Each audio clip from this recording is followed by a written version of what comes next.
I had to work hard to stop my right leg from jiggling. My nerves wanted to show themselves, and I wasn't going to allow that. Mercifully, the people around me all know my history with the Bruce Denton case, how the very mention of it can act as a trigger, and that I've been avoiding it for years on doctor's orders. They all knew about it, but that wasn't enough to stop the furore that exploded when the camcorder showed up out of the blue.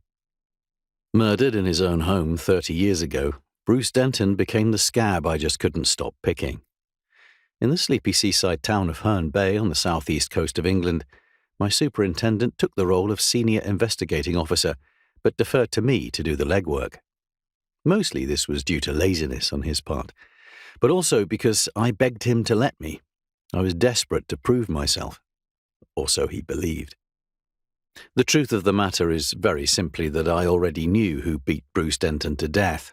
I even knew what weapon was used, how the killer got into and out of his house, why the police would find so little evidence, and how it was that Bruce attracted such a grisly fate. I knew all these things because I spent more than a week planning his death before I perpetrated the crime. In the days, weeks, months, and even years that followed, I stayed doggedly on the case so that I could ensure that I was the one who intercepted any new evidence. Not that there was any, but when it's your life and liberty on the line, going the extra mile seems like the smart thing to do. However, my belief that the crime would never be solved or even looked at again went out the window a week ago when a university professor's research assistant wandered into the Nick in Canterbury.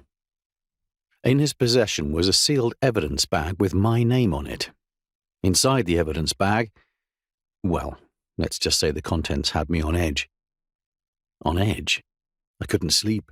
I was off my food, and my heart rate wouldn't slow down to a normal level until I put a worthwhile amount of alcohol into my body.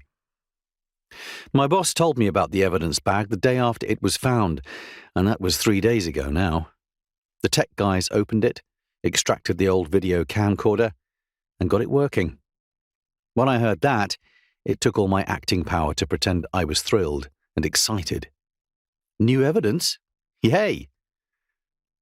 I threw the damn camcorder into a bog at the edge of Moncton Nature Reserve 30 years ago. It was at the edge of a road in the middle of nowhere. Yet I recall how many times I looked over my shoulder to see who might be watching as I waited for the bag to sink. Looking back, I guess I should have tossed it into the sea or burned it down to a charred nothing. At the time, the bog seemed like the perfect choice, and I just happened to be passing it.